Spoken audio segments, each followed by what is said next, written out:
അർത്ഥം ചോദിച്ചാലും കൂടി കിട്ടൂല, ഒന്നും കിട്ടൂല. വേറെന്തൊക്കെയോ സ്വപ്നം കണ്ടിട്ട് അതിലൂടെ അങ്ങോട്ട് വന്ന് ആഹു ഹി ഹി ഹാഹു എന്നൊക്കെ പറയുന്നല്ലാതെ ഒരു കാര്യം ഉണ്ടാവൂല സഹോദരന്മാരെ. നമ്മൾ പേടിക്കേണ്ട കാലമാണിത്. അറിവില്ല, അഖബത്തുൽ ഇൽമ്, ഇൽമിന്റെ കടമ്പ കടക്കാതെ തസവുഫിലേക്ക് എത്തുകയില്ല. 7 കടമ്പകളിൽ ഫസ്റ്റ് കടമ്പ ദുർഘടം പിടിച്ച വഴി എന്നാണ് മലയിലെ അഖബ എന്ന് പറഞ്ഞാൽ. ജീവിത തസവുഫ് എന്ന് പറയുന്ന ആ വലിയ വിശാലമായ ലോകത്തേക്ക് കടക്കണമെങ്കിൽ ഭയാനകമായ പ്രയാസങ്ങളുടെ മലയിലെ 7 കടമ്പകൾ കടന്നാലേ എത്തുകയുള്ളൂ. അതിൽ ഒന്നാമത്തെ അഖബയാണ് അഖബത്തുൽ ഇൽമ്. അറിവില്ലാതെ കഴിയില്ല. അതാണ് ശരീഅത്ത് വേണം. ശരീഅത്ത് ഏതാണ്? നാം തൊട്ടു മുമ്പ് പറഞ്ഞു, ഈമാൻ, ഇസ്ലാം. അത് പഠിച്ചിരിക്കണം. ശരീഅത്താണ് ഒന്നാമത്തത്. അത് കഴിഞ്ഞാൽ ത്വരീഖത്തുമാണ്, ഹഖീഖത്തുമാണ്. ശരീഅത്തിൽ നിന്ന് പൂർണ്ണമായി ശരീഅത്ത് ഉൾക്കൊണ്ടവൻക്ക് ത്വരീഖത്തുള്ളൂ, ത്വരീഖത്ത് ഉൾക്കൊണ്ടവൻക്ക് ഹഖീഖത്തുള്ളൂ. ഇങ്ങനെയാണ് അയിമ്മത്ത് പഠിപ്പിച്ചത്. അദ്കിയയിൽ അങ്ങനെയാണ് പറഞ്ഞത്. അദ്കിയയിൽ പറഞ്ഞു, ഫശരീഅത്തുൻ അഖ്ദും ബിദീനിൽ ഖാലിഖി വഖിയാമുഹു ബിൽ അംരി വന്നഹി ഇൻജലാ. ശരീഅത്ത് എന്ന് പറഞ്ഞാൽ എന്താണ്? അഖ്ദും ബിദീനിൽ ഖാലിഖി, അല്ലാഹു തആല പഠിപ്പിച്ച നിയമങ്ങൾ, കൽപ്പനകൾ മുഴുവനും എടുക്കുക, വിരോധനകൾ മുഴുവനും ത്യജിക്കുക. ഇതാണ് ശരീഅത്ത്. തരീഖത്തല്ല ഇത്, ശരീഅത്ത്. തരീഖത്തോ അതിലേറെ കർക്കശമായതാണ്. وطريقة نخذ بأحوة كالورع وعزيمة كرياضة متبتلا. എന്നാ ത്വരീഖത്ത് പറഞ്ഞാൽ എന്താ? ശരീഅത്ത് എന്ന് പറഞ്ഞാൽ, ഉദാഹരണമായി പറഞ്ഞാൽ, ഇവിടെ ഉള്ള ഏതോ ആജിമാരാണെന്ന് അറിയില്ല, അബൂബക്കർ ഹാജി ഒരാളിൽ നോക്കുക. ഇവിടെ ഉണ്ടാ? ഇല്ലല്ലോ, അൽഹംദുലില്ലാഹ് കഴിച്ചില്ലായി. അല്ല, ചിലയിടത്ത് വേറെ ഞാൻ തന്നെ പറഞ്ഞു വിട്ടിരിക്കണം. അവന്റെ അടുത്ത് തന്നെ ഒരു അബൂബക്കർ ഹാജിന്റെ പെരുംകൂടി കൂടി. ആരാ പറഞ്ഞു കൊടുത്താണ്? അപ്പൊ അബൂബക്കർ ഹാജിന്റെ വീട്ടില് ഭക്ഷണം ഉണ്ട്. എനിക്ക് വലിയൊരു വഴന്ന് പറഞ്ഞിട്ട് അവിടെ ചോറ്. ആചാര്യക്ക് എന്താ പരിപാടി? ആചാര്യക്ക് ഇറക്കണമൊന്നുമില്ല.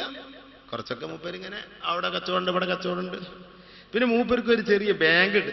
ഒരു ബാങ്ക് മൂപ്പര കട അതിന്റെ ആ കെട്ടിടത്തിന്റെ മുകളിൽ നടക്കുന്നുണ്ട്. അതിന്റെ വരുമാനമുണ്ട്.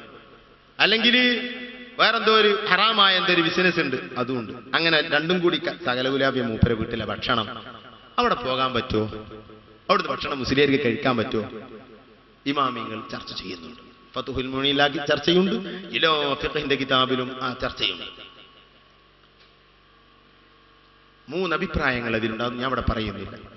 അതിൽ ബലപ്പെട്ട അഭിപ്രായം, അയാൾ തരുന്നത് ഈ ഹറാമിൽ നിന്ന് വാങ്ങിയ അരി തന്നെയാണ് അയാൾ ഉണ്ടാക്കിയ ഭക്ഷണം, ചോറ്, ചായ എന്ന് ഉറപ്പുണ്ടെങ്കിൽ കഴിക്കാൻ പാടില്ല. അല്ലെങ്കിൽ അയാളെ വിട്ടുന്ന് കഴിക്കാം. അതിന് ശുബ്ഹത്ത് ഭക്ഷണം എന്നാണ് പറയുക. ഹറാം ഒന്നുമില്ല, പക്ഷെ ഗുണവും ഇല്ല. ഇതാണ് ശരീഅത്ത്. എന്നാ ത്വരീഖത്തോ? ത്വരീഖത്ത് കിട്ടുന്ന മുഴുവൻ തിന്ന, അതാപ്പ ത്വരീഖത്ത്. ആര് തിന്നാലും മുഴുവൻ അങ്ങോട്ട് വാരി തിന്ന, അതാ ത്വരീഖത്ത്. ഒരു ആചാരാണ് കിട്ടിയ അയാളാണ്ട് ബലറ്റ് പിടിച്ചിട്ട് അയാളെ കൊണ്ട് മുഴുവൻ കറക്കം കറക്കിക്കാം. സുബ്ഹാനല്ലാഹ്, ഇതല്ല ത്വരീഖത്ത്. ശരീഅത്ത് പറഞ്ഞതിൽ അപ്പുറം കർക്കശമായ നിയമം. ഈ ആജിയാരുടെ വീട്ടിലേക്ക് ഭക്ഷണം കഴിക്കാൻ പോകാതിരിക്കുക, ഇതാണ് ത്വരീഖത്ത്. ശരീഅത്തിലേക്ക് അങ്ങോട്ട് പോകുന്നതിന് തെറ്റില്ലെങ്കിലും ത്വരീഖത്തിൽ പോകുന്നത് തെറ്റാണ്. മനസ്സിലാക്കണം. ത്വരീഖത്തുള്ളവൻ സൂക്ഷ്മതയിൽ ജീവിക്കണം. കരിങ്കപ്പാറ ഉസ്താദിന്റെ അരികിലേക്ക് വൈലത്തൂർ ഉസ്താദ് അവിടുത്തെ സായം സന്ധിയിൽ ചെന്നപ്പോൾ, ജീവിതത്തിന്റെ അവസാന ഘട്ടത്തിൽ വീട്ടിൽ സംസാരിക്കാതിരിക്കുന്ന കാലം ഉസ്താദിന്റെ അരികിൽ ചെന്നപ്പോൾ ഉസ്താദിന് തലചിറ്റലുണ്ട്. വൈലത്തൂർ ഉസ്താദ് ഫതുഹുൽ മുഈൻ ഓതുമ്പോൾ ഞങ്ങളോട് പറഞ്ഞതാണ്. ഉസ്താദിനോട് പറഞ്ഞു, ഗോരാജനാദി ഗുളിക കഴിച്ചുകൂടെ? അത് നല്ലതല്ലേ, തലചിറ്റലിന് വലിയ ഫലം ഉണ്ടാവുമല്ലോ. മഹാനവറുകൾ പറഞ്ഞു, ഗോരോജനാദിയിൽ അതിൽ നജസ് കൂട്ടുന്നുണ്ട്. നജസ് കൂട്ടുന്നുണ്ട് ഗോരോജനാദിയിൽ. എന്താ ഗോരോജൻ എന്ന് പറഞ്ഞിട്ടൊരു സാധനം, അത് നജസ, അത് കൂട്ടുന്നുണ്ട്. ഉടനെ തന്നെ വൈലത്തൂർ ഉസ്താദ് പറഞ്ഞു, കരിങ്കപ്പാറ ഉസ്താദിന് പറഞ്ഞു കൊടുക്കുകയല്ല, തന്റെ ഭാഗത്തുനിന്ന് ഒരു ഉണർത്തലാണ്. ഉസ്താദേ, ഗോരോചൻ എന്ന് പറയുന്ന സാധനത്തിൽ പണ്ഡിതന്മാർക്ക് രണ്ടഭിപ്രായമില്ലേ? അത് നജസല്ല എന്നുള്ള അഭിപ്രായമില്ലേ? അഭിപ്രായം എടുത്തത് കഴിച്ചുകൂടെ? ഉടനെ തന്നെ കരിങ്കപ്പാർ ഉസ്താദ് പറയുന്നു, അതിൽ ഗോരോചൻ മാത്രമല്ല, അതിൽ ഭൂനാഗവും ചേർത്തിട്ടുണ്ട്. നാടുകളിൽ ഉപയോഗിക്കുന്ന മരുന്നുകളുടെ ചേരുവകൾ വരെ പഠിച്ചു വെച്ചത് എന്തിനാണ്? ചികിത്സിക്കാൻ വേണ്ടിയാണോ? ഒരിക്കലുമല്ല. ജീവിതത്തിന്റെ നിഖില മേഖലകളിൽ കടന്നു പോകുമ്പോൾ തന്റെ ജീവിതത്തിലേക്ക് ആ മരുന്ന് കയറി വന്നാൽ ഞാനത് ഉപയോഗിക്കാൻ പാടുണ്ടോ എന്ന കർക്കശമായ സൂക്ഷ്മതയായിരുന്നു ഉസ്താദിന്റേത്. ഗോരോചൻ മാത്രമല്ല, അതിൽ ഭൂനാഗവുമുണ്ട്. എന്താ? ഭൂമി, നാഗം, പാമ്പ്, ഭൂമിയിലെ പാമ്പ്. നമ്മളെ ഭാഷയിൽ പറഞ്ഞ ഞാഞ്ഞൂലിനെ കൂട്ടുണ്ട്. ഞാഞ്ഞൂല് നജസാണെന്നിൽ അതിനെ കൊന്നാൽ നജസാകുമെന്നതിൽ രണ്ടഭിപ്രായം ശാഫി മദ്ഹബിലില്ല. എന്നാൽ സഹോദരന്മാരെ, ശരീഅത്തിന്റെ പണ്ഡിതനിക്ക് ഞാഞ്ഞൂല് കൂട്ടിയ മരുന്ന് കഴിക്കാൻ പറ്റുമോ? അരീട്ടം കഴിക്കാൻ പറ്റുമോ? തവളയെ ചേർത്ത മരുന്ന് കഴിക്കാൻ പറ്റുമോ? കള്ള് ചേർത്ത മരുന്ന് കഴിക്കാൻ പറ്റുമോ?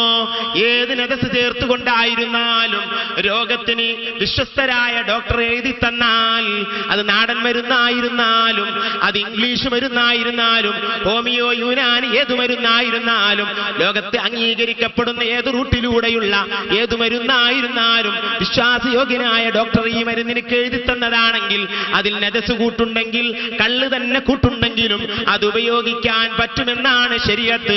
യാതൊരു ഹറാമുമില്ല. പക്ഷെ അത് കുടിച്ചാൽ വാ കഴുകിയേക്കണം. നിസ്കരിക്കുമ്പോൾ ഗോരോചനാദി അരയിൽ വെച്ച് നിസ്കരിച്ചാൽ നിസ്കാരം ബാത്തിലാണ്. കാരണം നജസാണ്. തലചുറ്റലിന്റെ പേടി കൊണ്ട് ചില വയസ്സന്മാര്, ഹാജിമാര് അരപ്പട്ടയിൽ ഗോരോചനാദി കൊണ്ട് നടക്കും. ഗോരോചനാദി കൊണ്ട് നടക്കുന്ന കാലത്ത് നിന്റെ നിസ്കാരം കൊണ്ട് നടക്കാൻ കഴിയില്ല. ഞാൻ പറഞ്ഞുകൊണ്ടുവന്നത് ശരീഅത്തിൽ അത് കഴിക്കാം, വാ കഴുകണം എന്നേ ഉള്ളൂ. നജസായോടത്ത് അത് ആയ സ്ഥലത്തൊക്കെ കഴുകണം. പള്ളിയിൽ അത് വെക്കരുത്, നിസ്കരിക്കുമ്പോൾ ചുമക്കരുത് എന്നേ ഉള്ളൂ. ഉപയോഗിക്കാം. കള്ള് കുടിക്കാൻ പാടില്ല മരുന്നിന് വേണ്ടി. കള്ള് ചേർത്ത മരുന്ന് കുടിക്കാം. ഇങ്ങനെയാണ് ഫിഖ്ഹ് മസ്അല. മരുന്നിട്ടോ പള്ളർക്കാനും ദാഹിച്ചിട്ടില്ല. അങ്ങനെ അപ്പൊ ഗോരോചനാദി കൂട്ടിയ ഗോരോചനാദി കഴിക്കുന്നതിന് തെറ്റില്ല. നജസ് ഉണ്ട് എന്നല്ല ഉസ്താദ് പറഞ്ഞത്. പക്ഷേ ഉസ്താദ് ത്വരീഖത്തിലൂടെ ജീവിക്കുന്നവരായിരുന്നു. ശരീഅത്തിനേക്കാൾ കർക്കശമായ നിയമമാണ് ത്വരീഖത്ത്. എന്നാൽ ഇന്ന് ത്വരീഖത്തിലേക്ക് കടന്നാൽ ഒരു നിയമവുമില്ല. എന്തുമാകാം. പെണ്ണിനെ തൊടാം, പെണ്ണിനോട് സംസാരിക്കാം, പെണ്ണിന്റെ കൂടെ ഇരിക്കാം, പെണ്ണിന്റെ ഒപ്പം കിടക്കാം, പെണ്ണിന്റെ കൂടെ നടക്കാം, അവളെ കൂടെയാവാം, ഇവളെ കൂടെയാകാം, എല്ലാവരെയും തൊടാം. നിസ്കരിച്ചോളണമെന്നില്ല. ഈ ത്വരീഖത്ത് അല്ലാഹു അറിയുകയില്ല, പടച്ചവൻ പടച്ചിട്ടില്ല. മുഹമ്മദ് നബി കൊണ്ടുവന്ന